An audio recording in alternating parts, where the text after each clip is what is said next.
Hello everyone, welcome back to my channel. आज हम discuss करेंगे basic laws of forensic science. Introduction. Forensic science apply scientific principle to legal matters. Forensic science use करता है अलग अलग scientific principles ताकि हम लीगली किसी चीज़ को रिप्रेजेंट कर सकें। Helps in crime investigation and justice delivery. ये क्राइम इन्वेस्टिगेशन, क्रिमिनल आइडेंटिफिकेशन और जस्टिस डिलीवरी में हेल्प करता है based on well defined principles. और फॉरेंसिक साइंस हमेशा वेल डिफाइंड प्रिंसिपल्स पर बेस्ड होता है। Laws of individuality. No two objects are same. कोई भी दो ऑब्जेक्ट जो होता है वो एग्जैक्टली सेम नहीं हो सकता है, चाहे वो फिंगरप्रिंट हो, डीएनए हो, टूल मार्क्स हो। एवरी पर्सन और thing is unique. Her person और हर ऑब्जेक्ट यूनिक होता है। नो टू फिंगरप्रिंट और डीएनए प्रोफाइल्स आर आइडेंटिकल। इसलिए दो लोगों का फिंगरप्रिंट या डीएनए कभी सेम नहीं होता है। एक एक्सेप्शन है आइडेंटिकल ट्विंस, जिसमें माइट बी सम चांसेस कि फिंगरप्रिंट सेम हो सकता है। Used in personal identification. इसी लॉ की वजह से हम पर्सनल आइडेंटिफिकेशन कर पाते हैं। ठीक है। लॉ ऑफ इंडिविजुअलिटी क्या कहता है कि सबसे पहले लॉ ऑफ इंडिविजुअलिटी ये कहता है कि no two objects are exactly the same. हर एक पर्सन, हर एक थिंग अपने आप में बहुत यूनिक होता है। Next, law of exchange. Second law है लॉ ऑफ एक्सचेंज, जिसे हम लुकार्ट्स प्रिंसिपल ऑफ एक्सचेंज भी कहते हैं। इसकी फेमस स्टेटमेंट है every contact leaves a trace. मतलब जब भी दो चीज़ कांटेक्ट में आती है कुछ ना कुछ मटेरियल एक्सचेंज होता ही है। Material exchange occurs during contact, forms the foundation of forensic science. Examples: hair, fibers, blood, soil. जब भी दो चीज़ कांटेक्ट में आती हैं कुछ ना कुछ मटेरियल एक्सचेंज होता है, जैसे कि examples hair, fibres, blood, soil. Criminal crime scene पर आता है और जाते वक्त कुछ ना कुछ एविडेंस छोड़ के ही जाता है। ठीक है।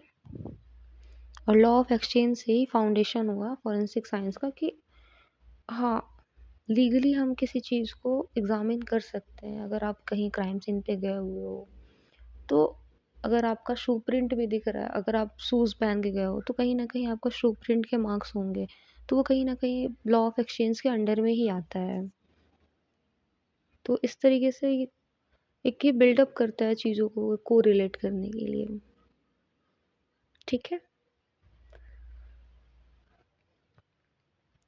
अब आते हैं थर्ड लॉ पे, principle of comparison. Unknown evidences is compared with known samples. Unknown evidence को हमेशा नोन सैंपल से ही कंपेयर किया जाता है। Only similar item should be compared. हाँ, और ये ज़रूरी है कि अब कुछ भी आप कंपेयर नहीं कर सकते हो ना। जो चीज़ें आपस में को रिलेट कर रही हैं आप उन्हीं चीज़ों को तो कंपेयर कर पाओगे। Example: question bullet versus test fired bullet. Crime scene पे जो बुलेट मिली है, ठीक है, और जो उसका आइडेंटिकल बुलेट होगा जो मार्केट में अवेलेबल होती है, आप उसी से तो मैच करोगे कि हाँ वही बुलेट थी। Crime scene fingerprint versus suspect fingerprint. जैसे कहीं पे आप गए हो, किसी क्राइम सीन पे हो आप, और वहाँ पे अगर फिंगरप्रिंट है अवेलेबल है तो वो क्राइम सीन का फिंगरप्रिंट उसको बोलेंगे। और जिस इंसान पे आपको शक है कि like may be he is the culprit, तो आप उसका फिंगरप्रिंट और जो क्राइम सीन पे फिंगरप्रिंट है उन्हीं को तो आप कंपेयर करोगे।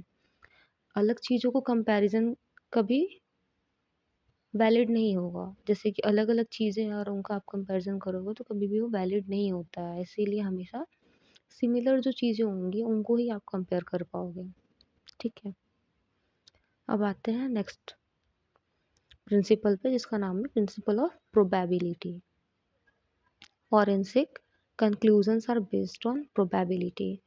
फॉरेंसिक साइंस में जो कंक्लूजन्स हमेशा प्रोबेबिलिटी पर बेस्ड होता है। एब्सोल्युटली 100% कोई सर्टेन नहीं होता है कि नहीं नहीं यही चीज़ हुई है, यही चीज़ हुई है। प्रोबेबिलिटी ये है कि 100% सर्टेनिटी रेयर ही मिल पाएगा। Absolute certainty is rare, higher probability increases evidential values. जितनी ज़्यादा प्रोबेबिलिटी होगी उतनी ज़्यादा एविडेंस की वैल्यू होगी। Example DNA match is equal to extremely high probability. DNA match होना सबसे ज़्यादा हायर प्रोबेबिलिटी माना जाता है, क्योंकि डीएनए एविडेंस सबसे स्ट्रॉन्ग एविडेंस माना जाता है, क्योंकि उसके मैच होने के चांसेस काफ़ी ज़्यादा होते हैं। ठीक है। Principle of analysis. अब बात करते हैं प्रिंसिपल ऑफ एनालिसिस के। Evidence should be examined scientifically. इस प्रिंसिपल से ये मतलब माना जाता है कि एविडेंस को साइंटिफिकली एग्जामिन किया जाना चाहिए। Approved and reliable method must be used.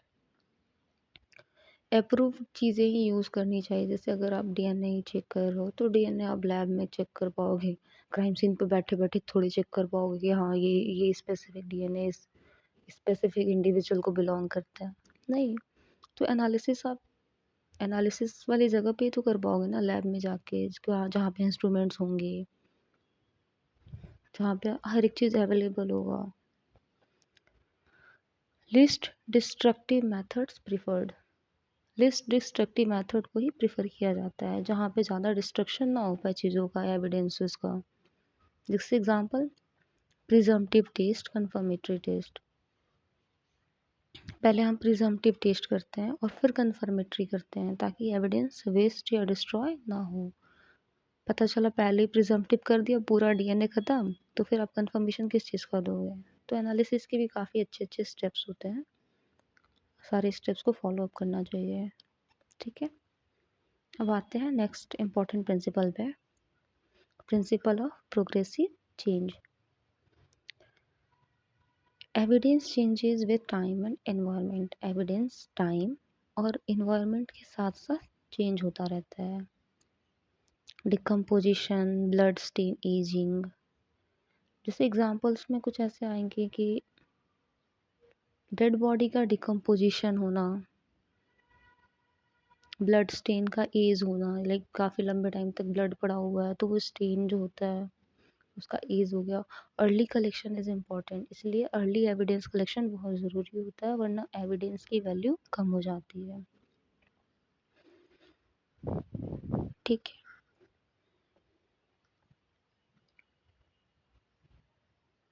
Next, principle of correlation of facts. All facts must be interpreted together.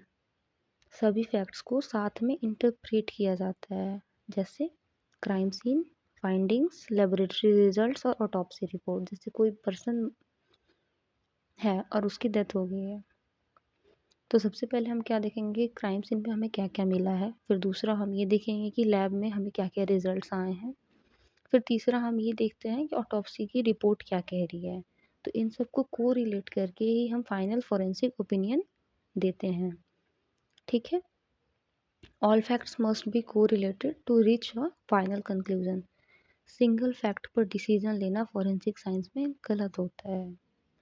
इसीलिए हम सारी चीज़ों को रिलेट करके ही एक ओपिनियन बना सकते हैं कि हाँ he is the murderer, he is the culprit, he is the victim. चाहे जो भी आपका एक कंक्लूज़न निकलता है वो आप सारी चीज़ों को रिलेट करके ही कर पाओगे। ठीक है।